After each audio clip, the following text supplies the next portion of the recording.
sesión anterior habíamos cerrado con el texto constitucional de 1854, cuando Buenos Aires era un estado que todavía no se había incorporado a la Confederación Argentina, y yo les había leído el artículo primero que decía: Buenos Aires es un estado con el libre ejercicio de su soberanía interior y exterior mientras no la delegue expresamente en un gobierno federal.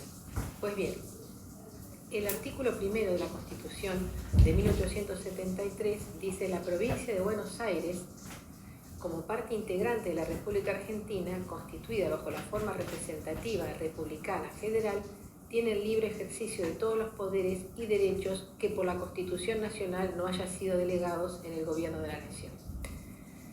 Vemos aquí claramente la diferencia. Hablamos de un estado y ahora hablamos de una provincia que bajo la forma representativa, republicana y federal es parte integrante de la República Argentina y que es libre el ejercicio de todos aquellos poderes y derechos que por la Constitución Nacional no haya expresamente delegados en el gobierno de la nación. Entonces, lo que hoy quisiera es que llegáramos a entender cómo se conforma esa Constitución del 73, que yo siempre digo, no es una piedra angular, pero al mismo tiempo es una bisagra. Toda la historia de la provincia va hacia esa Constitución y después de esa Constitución surge, porque de hecho la Constitución que nos rige es esa Constitución con las reformas que se fueron haciendo sucesivamente. Y para comprender este texto constitucional tenemos que entender por qué la provincia de Buenos Aires tiene que darse una Constitución y por qué tiene que tener cumplir con determinadas premisas para poder ser aceptada y finalmente jurada. Y en eso nos va a ayudar mucho el preámbulo de esta Constitución, que es el programa, ¿sí? Es decir, lo que anuncia ese preámbulo los constituyentes es el programa que ellos han plasmado en ese texto constitucional, que tiene que en primer lugar responder a la forma de un Estado liberal. ¿Por qué un Estado liberal? Porque las revoluciones liberales justamente que se habían dado, que es todo un proceso que se inicia a nivel mundial, a fines del siglo XVIII y que van a terminar de plasmarse en la primera mitad del siglo XIX, en lo político van a terminar gestando este liberalismo que va a hacer que de ese Estado absolutista monárquico se pase a esta figura del Estado liberal. En lo social lo vamos a ver plasmado, lo que se llama la revolución burguesa, y en lo económico, la revolución industrial. Entonces, en ese contexto internacional, la provincia de Buenos Aires, para constituirse como Estado provincial, tiene que darse una constitución que responda a ese Estado liberal.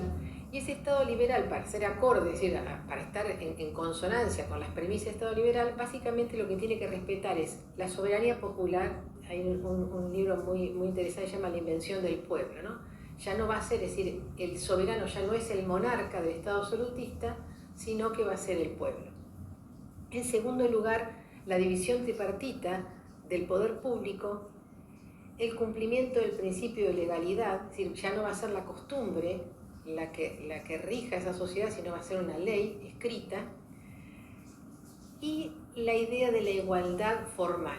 Digo igualdad formal porque todos sabemos que después el tema de la igualdad en la práctica es más complejo, pero bueno, el principio de este Estado liberal es una igualdad del ciudadano ante la ley, justamente, y finalmente la protección de los derechos individuales, y esto que le da el nombre a este movimiento, justamente el respeto a la libertad individual.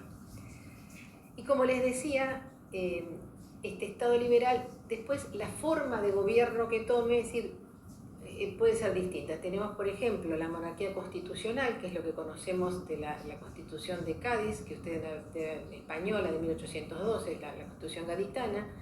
Tenemos el modelo de la monarquía parlamentaria, que va a ser la experiencia de Inglaterra, y después la república, ¿no? Que va a ser la revolución norteamericana y la revolución francesa. Pero siempre todos estos cumpliendo con todas estas premisas que les enumeré del Estado liberal. Y como les dije recién, todo esto va a estar, es decir, representado en ese preámbulo que vale la pena que lo leamos juntos. Nos, los representantes de la provincia de Buenos Aires, reunidos en convención por su voluntad y elección, y aquí tenemos la primera parte, ¿no? Es decir, estos son representantes de esa soberanía popular el pueblo los ha elegido para que cumplan con esta función de darle una constitución al Estado provincial, con el objeto de constituir el mejor gobierno de todos y para todos, ¿sí? Constituir el gobierno. Se falta una carta constitucional, afianzar la justicia, y ahora podemos entender por qué es tan importante incorporar este concepto de afianzar la justicia, consolidar la paz interna, proveer a la seguridad común, promover el bienestar general y asegurar los beneficios de la libertad para el pueblo y para los demás hombres que quieren habitar su suelo, invocando a Dios, fuente de toda razón y justicia, ordenamos, decretamos y establecemos esta Constitución. Muy bien. Estos eran, es decir, todo lo que habían plasmado este texto constitucional, y aquí vamos a detenernos un momento en una cuestión más teórica, que es una de las premisas que sí o sí se tenían que cumplir, que era esta división tripartita del poder público. Y esto va de acuerdo con la con la doctrina de la separación de poderes, que en realidad es una doctrina que nunca se va a dar en forma absolutamente pura, ¿no? Es una de las doctrinas que van a surgir con la idea de controlar ese poder político para evitar los abusos y los excesos. Y se va a mezclar con otras ideas políticas como el Estado mixto, el Estado de equilibrio y finalmente el concepto de frenos y contrapesos que se va a adoptar para la Constitución tanto nacional como provincial. La idea era establecer un sistema en el cual la libertad política no estuviera vulnerada por los abusos de cualquiera de las tres ramas. Entonces, la división de estas tres ramas o funciones en ejecutivo, legislativo y judicial iba a ser que sirvieran de contrapesos unos con otros. Y por un lado, lo que es en la doctrina pura, eran como compartimentos estancos donde cada una de esas ramas iba a tener su función propia. En el caso de este sistema de frenos y contrapesos, lo que se va a hacer es que cada rama va a tener su función, pero al mismo tiempo van a controlarse y a contrapesarse mutuamente. Y ese es el desafío en la redacción del texto constitucional. Cómo generar, establecer claramente la función de cada uno de los poderes, pero al mismo tiempo hacer que se comuniquen y que se controlen unos a otros sin pisarse en sus funciones. Y en estos poderes, es decir, en la división de esos poderes, bueno, seguimos todavía en la parte más teórica, ¿no? Es decir, el primer poder que se va a configurar más claramente y más sólidamente va a ser el poder legislativo. ¿Por qué? Porque su identidad se va a generar en torno a esto que yo les decía, ¿no? Ya no va a ser la costumbre la que va a regir, sino la ley como mandato. Es decir, va a haber una expresión de órdenes y de prohibiciones que el ciudadano va a tener que cumplir, y esto va muy ligado directamente a la idea de lo que les decía de este principio de la soberanía, porque va a ser ese pueblo soberano el que va a delegar en el legislador ese poder de escribir, de redactar, de dar vida a esas leyes. Y eso estimuló muchísimo la función legislativa, que va a estar juntamente con la función ejecutiva, que en un principio esa función ejecutiva aunaba esa función de poner en práctica las leyes, pero también de impartir justicia en función de esas leyes. Va a ser un proceso que va a llevar mucho tiempo, y desde esa teoría se le atribuye a Montesquieu, si es anterior, pero Montesquieu justamente es el que va a dar el primer paso en que sea esta cuestión tripartita, en empezar a darle a la justicia un rol de poder político. Y va a ser Blackstone, su discípulo, el que va a terminar le dicen, de domesticar esta teoría con el principio de un poder judicial independiente. Y estos tres poderes en pleno funcionamiento. Única garantía, decían ellos, de que la libertad pública estuviera asegurada. ¿Cómo baja esto a nuestra provincia? Miren, cuando yo tuve que investigarlo a esto, encontré una vía que para mí fue la mejor y que sigue siendo la mejor, ya lo hemos comentado en otros encuentros, que es ir a los textos con los que ellos estudiaban, ¿sí? con lo que los abogados, en la mayoría de los que eran los protagonistas de estos poderes eran abogados, había de otras profesiones y que no tenían un título profesional, pero bueno, la mayoría eran abogados, como ya lo charlamos, ¿no? esa comunidad académica y social que no solamente se desarrollaba en la universidad, sino también en sus trabajos, en los clubes, en la vida cotidiana, social, fundamentalmente de la ciudad de Buenos Aires, pero también de otras ciudades del resto del país. Como les decía, el uso de los manuales que ellos usaban en la facultad es un gran recurso. Entre 1868 y 1875, Florentino González es el profesor de Derecho Constitucional en la facultad, y él redacta las lecciones de derecho constitucional, que no son ni más ni menos que las clases que va impartiendo. Después se va a hacer una revisión en la década del 20 donde él mismo explica, y bueno, lo mejor a eso es, esto fue en el apuro de 4 meses que tenía que empezar a dar la materia y surgió este libro. Y ese libro nos va a dar, la lectura de ese manual nos da la clara perspectiva de estos hombres que tenían que constituir el gobierno, de cómo entendían esta división de poderes. Él habla de un sistema político y de un sistema social.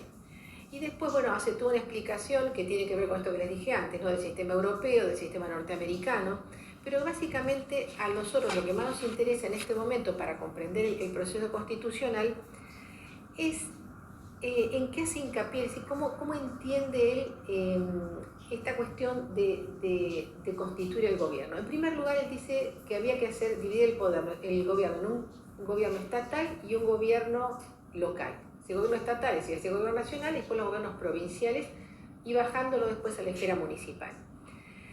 Esto, y es muy interesante, es decir, parece mentira, pero en este texto uno encuentra como conceptos muy contemporáneos que tenían otro significado, pero que nos va dando una pauta de cómo se empiezan a desarrollar. Uno de ellos, por ejemplo, encuentro yo en el tema de la justicia social. Y otra cuestión es interesante esto del gobierno local como la idea de la cercanía. Él decía que los gobernantes, en la medida que estuvieran más cerca del pueblo que tenían que gobernar, iban a recibir una mayor inspiración, me parece muy interesante el término que él usa, ¿no? La inspiración para su acción de gobierno, y al mismo tiempo iba a estar más cerca del gobernado, y entonces otra pata del poder que se empieza a gestar, que es la opinión pública, también iba a servir de contrapeso y de control para esa acción de gobierno. Eso por un lado, es decir, lo nacional y lo provincial. Pero por otro lado también esta cuestión de la división del ejercicio de funciones se logra en varios departamentos, de los cuales ellos decían que su personal, sus miembros, es decir, él no habla solamente ya de estos como porque a veces como una cosa hasta la palabra Estado, ¿quién es el Estado? ¿No? ¿Quiénes son los poderes del Estado? Sino dice los miembros que formen esas ramas del gobierno, esos departamentos del gobierno, van a servir de contrapeso para contener los excesos de cualquiera de los tres poderes.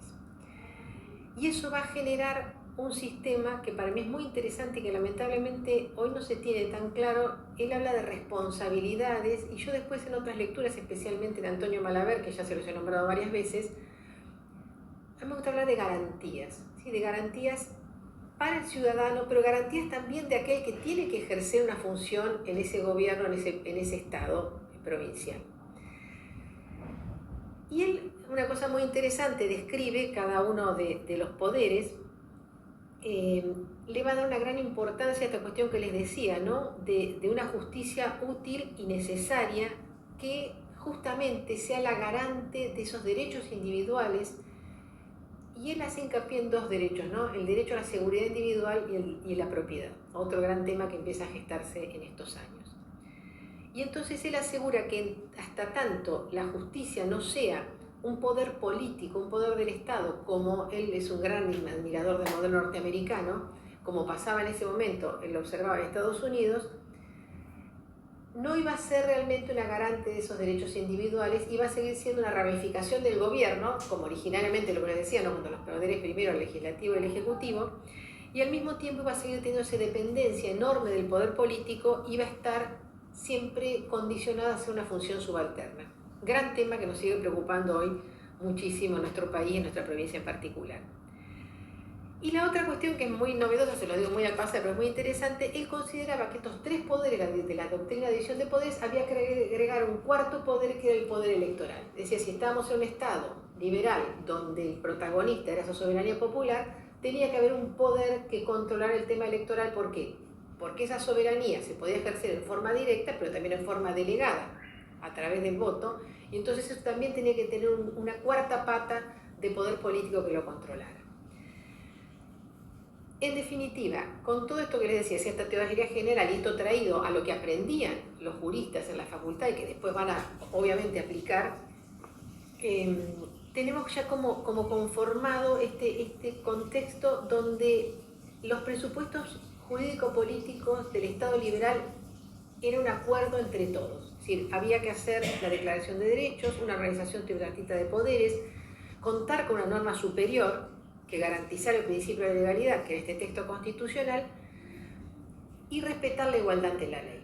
En eso todos estaban de acuerdo. En eso, como les dije, se acuerdan del curso anterior, ese gran paraguas del liberalismo. Ahora bien, después iba a haber, en esta inspiración de la literatura extranjera, de la cual ya hablamos en su momento, esa adaptación a la realidad con la que ellos tenían que trabajar, y al mismo tiempo con todos los ensayos que se habían ido generando los años previos hasta la redacción de la Constitución, esta idea del constitucionalismo, la codificación y la construcción de estos nuevos sistemas de gobierno a nivel local y municipal iban a tener distintas formas en que ellos consideraban y que iban a enfrentarlos en debates riquísimos. Yo sé que para muchos, y mucha gente cuando yo empecé este trabajo me decía que estaba loca, incluso me decían que era más divertido leer la guía de teléfono que leer los debates constitucionales, pero no, lamentablemente les digo que no es cierto.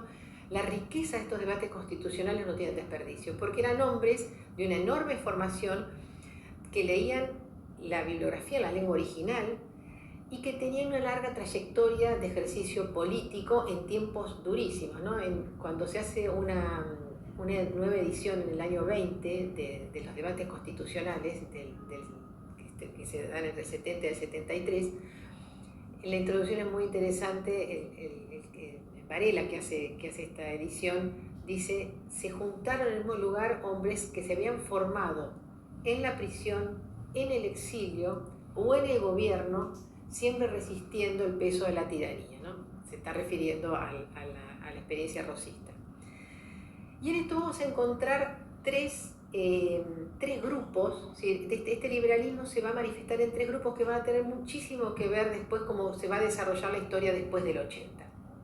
¿Se acuerdan que les expliqué? Esta cuestión entre unitarios y federales queda superada, tenemos esta cuestión de liberales y autonomistas, pero más yendo a las ideas, tenemos estos tres grupos. El primero serían los liberales ortodoxos, es lo que se atan directamente al canon liberal puro, y yo se los esquematicé y ustedes lo van a poder ir siguiendo en cuatro cuestiones, que son las cuatro cuestiones que tienen que resolver. Primero, con respecto al órgano legislativo, ellos consideran que la supremacía tenía que estar en ese órgano legislativo y tenía que ser bicameral. Con respecto al sufragio, el voto tenía que ser calificado por inteligencia y riqueza, con una elección indirecta para asegurar esa calificación de los votantes. El órgano ejecutivo debía ser colegiado para que fuera un órgano más débil con respecto al legislativo. Y la administración de justicia debe ser independiente, con un cuerpo más técnico que político, es decir, lo que aspiraban los ortodoxos fuera más puro, es decir, en cuanto a en la formación jurídica pura y no tanto como una actividad política, un compromiso político o una incidencia política en sus decisiones jurídicas, que tuviera capacidad de controlar a los otros dos poderes, es decir, sacándolos del contexto político, tuvieran como más autoridad y más poder para controlar los otros dos poderes. Los liberales conservadores consideraban una supremacía del Ejecutivo unipersonal y colegislador, ¿sí? Es decir, fíjense, totalmente distinto al otro. Elección indirecta a través de colegios electorales, un legislativo bicameral con un sufragio calificado y facultades amplias, y un poder judicial independiente que estuviera integrado por abogados formados, pero que además, y acá es la primera vez que se incorpora, y esto va a ser muy importante después de los debates, la idea de una continuidad en la función, es decir, la inamovilidad de los jueces, y que tuvieran un enorme control ese poder judicial sobre el poder legislativo. Fíjense cómo el orden, es decir, el poder que le da a cada uno de los poderes, no es inocuo esta división que les estoy haciendo, cómo cada una de estas ramas le va dando un protagonismo a cada uno de los poderes. Finalmente, lo que llaman los radicales democráticos, para que se entienda, van a ser la rama del autonomismo, después los republicanos, es decir, los que más innovadores, y fíjense que por eso les dije, retengan esto para cuando avancemos en el tiempo, después con la formación de la Unión Cívica, donde claramente le da la supremacía al legislativo unicameral, sufragio universal, directo, periódico y sin reelección, un ejecutivo colegiado con elección directa y subordinado al legislativo, y un órgano judicial, y esto es muy novedoso, que estuviera integrado por la participación, es decir, donde tuviera espacio para la participación popular, esto muy ligado al juicio por jurados, subordinado al legislativo y donde los jueces no fueran intérpretes de la ley, sino que se comprometieran a acatarla, a hacerla cumplir y que tuvieran, en cualquier duda que tuvieran sobre la aplicación de esa ley, tuvieran que recurrir al Poder Legislativo. Entonces, en este contexto se dan los debates. El 31 de mayo de 1869, el gobernador Emilio Castro lo que va a hacer en la Asamblea Legislativa es propiciar la reforma de la Constitución. El 10 de marzo del año 1870 se hacen las elecciones de los constituyentes y presidida por Manuel Quintana, que él en su discurso va a explicar, bueno, acá se junta lo que ya hemos charlado con ustedes, ¿no? Distintas generaciones, hombres de distinta actividad política, algunos que han tenido más actividad en la función pública, otros que han trabajado más en el ámbito privado, algunos que se han dedicado más al estudio científico del derecho. Bueno, todos ellos iban a juntar en esa convención y iban a darle a Buenos Aires finalmente su Carta Constitucional. Sin duda los hombres más destacados del ámbito político dejaron de lado sus enfrentamientos y se sentaron a debatir. Fueron 3 años de debates muy irregulares, en muchos momentos la convención dejaba de funcionar, el gobierno volvía a movilizarlo, la opinión pública desde la prensa instaba a que se terminara con la Carta Constitucional, pero finalmente logran, es decir, esa Carta Constitucional donde lo que se buscaba era la paz interna, afianzar la justicia, constituir el gobierno, el ejercicio de los derechos del ciudadano para finalmente lograr el progreso y el crecimiento moral y material, decían ellos, del pueblo argentino para constituir esa provincia y darle finalmente vida a las instituciones provinciales. El 14 de noviembre de 1873 terminan de sesionar y lo que hace básicamente, y esto es muy importante, este texto constitucional es fijar las bases de la descentralización administrativa. No podemos extendernos acá, quizás lo podamos charlar después en nuestra reunión. Esta cuestión de la descentralización fue muy discutida. ¿Por qué? Porque no solamente nadie se oponía a la descentralización. ¿Se acuerdan que cuando hablamos del plazo de Clorinda yo decía nadie se oponía a que se quitara la pena de muerte? Pero bueno, el tema era cuándo y cómo. Esto es lo mismo. Nadie se oponía a la descentralización administrativa, el tema era el cómo. Pero bueno, finalmente se logra y en esto siempre hay una tensión entre lo político y lo jurídico, entre esos saberes jurídicos y entre la práctica política, esto que yo les cuento siempre la frase de Malaber, ¿no? Entre resolver lo urgente y lo necesario.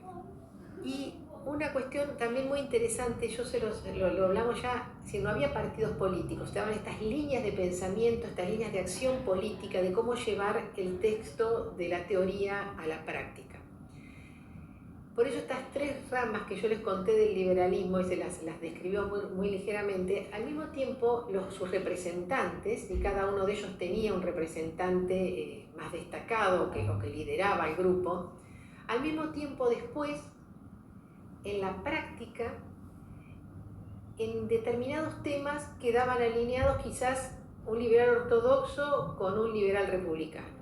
Y el ejemplo que más claro se me viene a la mente, pues ustedes saben que lo que yo más me he dedicado a este tema, a este estudio de la administración de justicia, cuando se estaba debatiendo concretamente el modo de elección de los magistrados, cómo se iban a elegir a los jueces que conformaran ese Poder Judicial Independiente, Aristóbulo del Valle, que era un demócrata radicalizado, la figura más importante, así que después se va, junto con Alem, van a movilizar todos estos cambios, esta renovación en las ideas políticas, se alinea con Rufino de Elizalde, un liberal claramente ortodoxo, y juntos van a luchar porque la elección de los magistrados fuera una elección directa. Contraria a lo que se pensaba esta elección en segundo grado, esta elección indirecta y el nombramiento que definitivamente se elige en el texto constitucional, que es el nombramiento por el gobernador con acuerdo del Senado, de los cuales eran defensores los liberales conservadores con Vicente Fidel López a la cabeza. Les cuento este caso para que entiendan eso, es decir, cómo el juego político y jurídico que se estaba generando y que estas líneas de pensamiento no eran absolutas o cerradas como vieron ahora ustedes, sino para salir un poco de los debates hoy. Los debates legislativos son como los bloques donde nadie se puede salir de la línea establecida por cada uno de sus bloques de su partido político. Finalmente, el texto constitucional es sancionado, la Constitución con grandes festejos se jura en nuestro territorio provincial, y este momento bisagra. ¿Por qué digo bisagra? Porque se llega a un punto, es decir, a lo tan ansiado, donde se van a tratar temas muy profundos como la libertad de culto, el voto directo, el sistema proporcional, la organización de la justicia, es decir, se va a instaurar la Suprema Corte de Justicia, que bueno, hoy sigue siendo la cabeza de nuestro Poder Judicial, el servicio en la frontera, los temas se acuerdan cuando hablamos de espacio y territorio, la formación de las fronteras, la descentralización municipal. Recuerdo ustedes que siempre les cuento de esa pata floja que Rivadavia había dejado en la ley de 1821.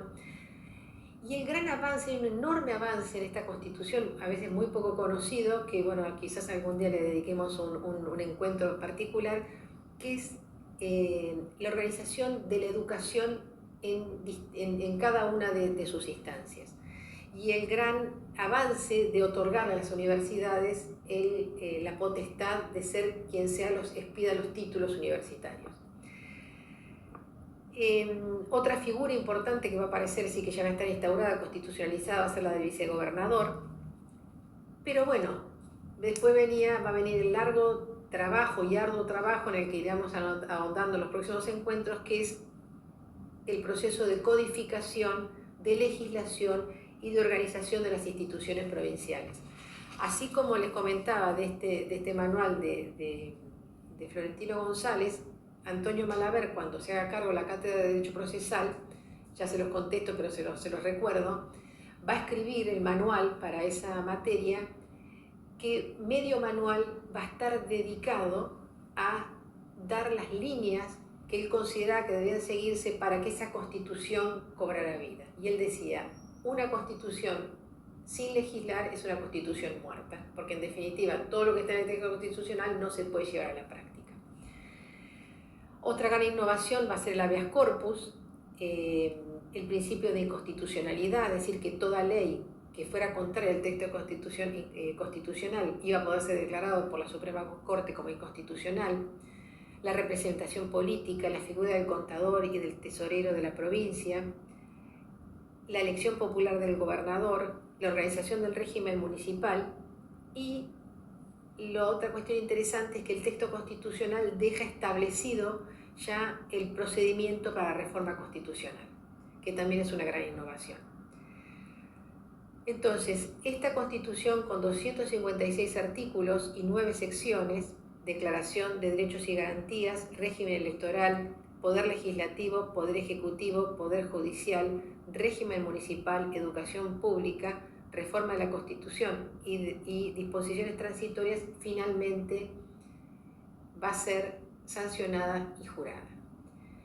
Una última cosa que tendría que habérselas dicho antes, pero no quiero dejar de decírselas, es muy interesante, y esto lo vamos a conversar más en nuestro encuentro virtual, pero más personal, es el método que se sigue para la sanción de esa Constitución. Lo que se hace es, se forman 5 comisiones que van a estar a cargo de los temas centrales, esto de los derechos y las garantías, los 3 poderes, legislativo, ejecutivo, judicial y el poder municipal.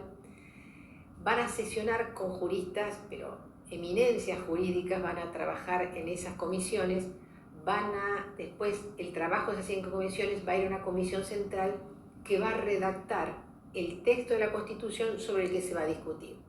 Y les quería contar esto solamente, muchas cosas de ese texto constitucional después son cuestionadas y reformuladas para el resultado final de nuestra Constitución provincial.